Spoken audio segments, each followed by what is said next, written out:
nekakva glavna razlika je da će keratin izravnat, dok botoks neće. Botoks će napraviti nekakvu blažu verziju keratina, malo prirodnije i neće toliko smanjiti volumen.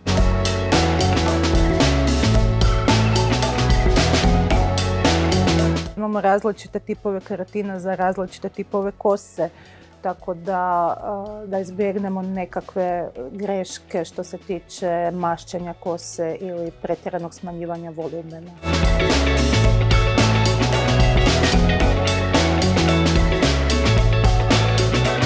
Pa najbolji izbor je balajaža. On se nekako radi svakih možda 6-7 mjeseci.